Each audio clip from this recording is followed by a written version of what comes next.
Good afternoon, ladies and gentlemen. You all have 10 minutes. I have 11 because I came all the way from New York, and I'll make it a New York minute. I'd like to start with an article that was published in the UK News. Got a kick out of this. A short guide to the Middle East. Sir, Iran is backing Assad. Gulf states are against Assad. Assad is against Muslim Brotherhood. Muslim Brotherhood and Obama are against General Sisi. But Gulf states are pro-Sisi, which means they're against Muslim Brotherhood. Iran is pro-Hamas, but Hamas is backing Muslim Brotherhood. Obama is backing Muslim Brotherhood, yet Hamas is against the U.S. Gulf states are pro-U.S., but Turkey is with Gulf states against Assad, yet Turkey is pro-Muslim Brotherhood against General Sisi. I get tired of reading it. And General Sisi is being backed by the Gulf states. Welcome to the Middle East, and have a nice day.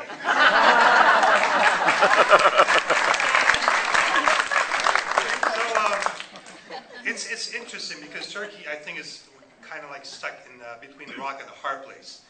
European community don't want Turkey in there because it's really a Muslim state and getting away from a secular state. And if you ask the Arabs or the Iranians, they'll be like, Turks, they're not really Muslims. So it's really like the unwanted kid in the family. But Turkey, under the great leadership of Atatürk, actually chose to face west. Secular democracy.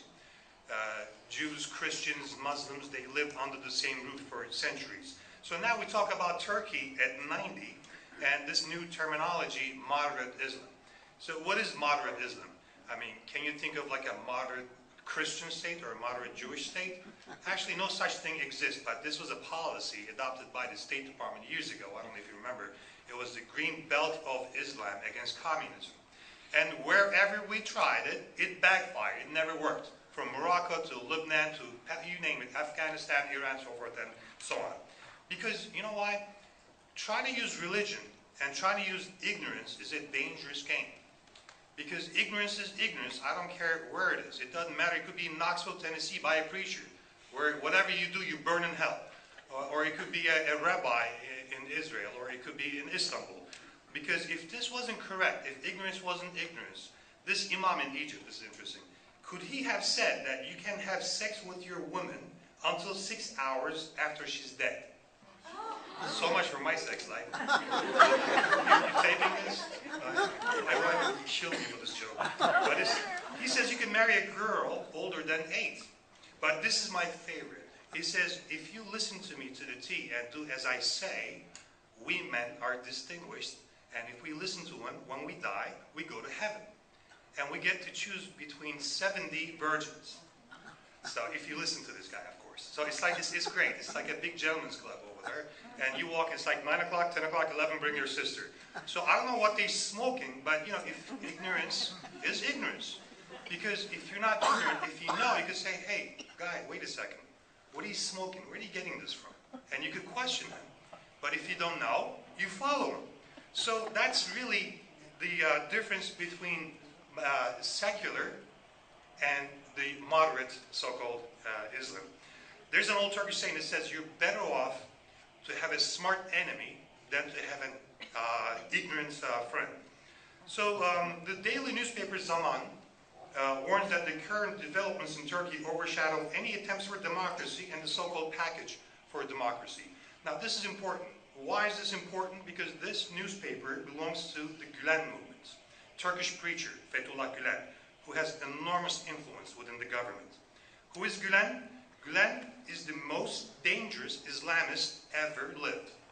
Gülen himself has been living in so-called self-imposed exile in a big mansion in Pennsylvania, USA, for years, having left Turkey after public prosecutors accused him of working to foment an Islamic revolution. His followers have established schools in 140 countries, financial institutions, banks, media outlets, and hospitals. They claim this imam cares for people and education. He actually applied to get a green card as an educator. His highest level of education received is 3rd grade. So never mind the brainwashing and sect-like structures within the movements. This is good. In U.S. State Department diplomatic cables made public by WikiLeaks, American diplomats described Gülen's followers as Turkey's most powerful Islamist grouping, feared by the core institutions of the Turkish state. So Gülen and his cult owns and operates charter schools all over the world, and guess what? Including in our backyard, in the United States. And he actually, his funding is coming from us, the taxpayers, and he makes millions on top of millions. His school, True Bright, alone receives more than $3 million from the Philadelphia School District alone. So he brings hundreds of his members from Turkey as teachers for children, as if we don't have enough unemployed yet qualified teachers here in the United States. And the numbers are interesting because Gülen schools are, they are the ones among the nation's largest users of H-1B visas. In 2009, they received government approvals for 684 visas. For Google, it was 440. So these teachers who come from overseas, they're not qualified to teach, and for the most part, they don't even speak the language.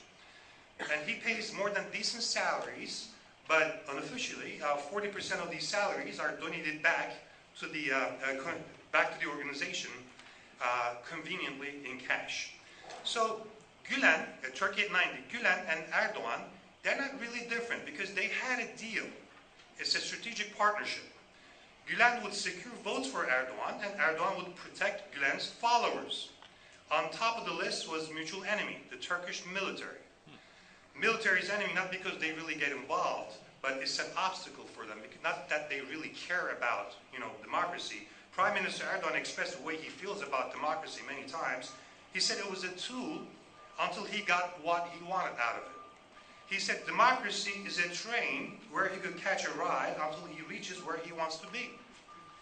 And just like Gülen, who said, it's like a rent-a-cop, he said, rent district attorneys and judges if you need to. Get into the mainstream like blood in vein. Look weak and keep things strictly confidential until you're strong enough to take over. So Turkey now holds the world record for locking up journalists, leaving Iran and China scrabbling in the dust. More journalists were arrested in Istanbul one morning over Christmas than the Chinese managed the whole year. And who says we can't compete against China? So who's doing this? The big reformist, Erdogan. Because Erdogan, I think, he actually thinks of reform is a form where you fill out, you give it back to EU, and it becomes a reform. It's actually simple. They have two basic, simple rules, both of them. Rule number one is they are always right. Rule number two, if you have any issues, please see rule number one. The Ergenekon investigations, mostly based on allegations planned and served by Erdogan supporters and Erdogan himself, because he said he was personally the district attorney of this case. So the judge, the jury, and the executioner. With the help of the secret so-called witnesses, hundreds of people were sentenced, and then it was largely overseen by the Gülen supporters within the law enforcement and judicial systems. So now, I would like to compare our own amendments against Turkey at 90. Is there freedom of speech, press demonstration? Nah, I don't think so. I'm sure you've seen the news and what's going on over there, the footage. Probable cause, search warrants? Not really. They can even blame some people and put them in prison for something they claim was written by them in 2003, showing some CDs conveniently found at their hidden spot, called in by an anonymous person and accepted as evidence. The expert's testimony saying that this was fake and this new font characters were not even introduced until 2007 was not accepted by the same courts. In these testimonies, there are some shopping centers and street names that did not even exist in those years, but the court refuses to accept it. So that's some justice and very fair speed of trial in our amendment. That doesn't exist either. Journalists, doctors, teachers, students who are actually protesting for high college fees, and military personnel are held for years based on allegations by anonymous witnesses, some of them from terrorist organizations. So cruel, unusual punishments, that's the only thing compared to our amendment, yeah, that Turkey has. So now that Turkey is out of the way, Turkey has democracy. I'm very happy. Because why? Because people voted for this man. That's what he says, people voted for me. You know what, I say Hitler was also able to clear majority of the votes in Germany. I mean, people voted for him, didn't they? So this man of democracy, Erdogan, now tells his citizens how to dress, what to wear, what not to wear. He tells you how many children you should have. Regulates the way you live from drinking to abortion, from how you should and should not socialize. He's an expert His expertise is cold fusion, and he's an expert gynecologist, miner, engineer, teacher, medical doctor, and a truck driver. The man knows it all. So in modern Turkey, with the great leader Mustafa Kemal Atatürk, women were able to vote before countries like Switzerland, France, and Italy. And for the most part, women are still treated as a piece of furniture. I mean, if you look at countries like Saudi Arabia and all, they can't even drive a car. So now I ask you about modern Islam. Secular or Islamic? And I know I need to wrap it up, and this is, I need to share this with you to show how Erdogan is predictable about Turkey at 90. He claims he wants no issues with neighboring countries. He wants peace. Yet he has made no secret of his desire to transform Hamas into an accepted member of the international community. In 2011, he told a U.S. audience that the Palestinian Party was not a terrorist group, and he was repeatedly vowed to visit the Hamas-controlled Gaza Strip. Ankara has also provided Hamas with significant financial support, as much as $300 million, according to some estimates. So now there's a conflict, though, in Turkey between Gülen and Erdogan. Thank God for that. And it's more dangerous for Erdogan to have than the demonstrations on the street ever were, because a split within this party could mean the end of political Islam in Turkey. In this case, ideological differences play only a secondary role. Instead, Gülen's supporters seem to be more interested in posts and privileges. So his network uses trendy concepts such as dialogue, tolerance, but the organization follows an extremely strict set of rules. So I know I'm over my limit, I guess, and I could go forever. But what's going to happen in Turkey is an interesting question, because now that this happy ending coalition is over, the movement's goal is to see a new government. So, but one without Erdogan. The new leader in such government could be President Abdullah Gül, but he's not willing to. So what next? What next is that's a whole new discussion for another panel. Thanks very much.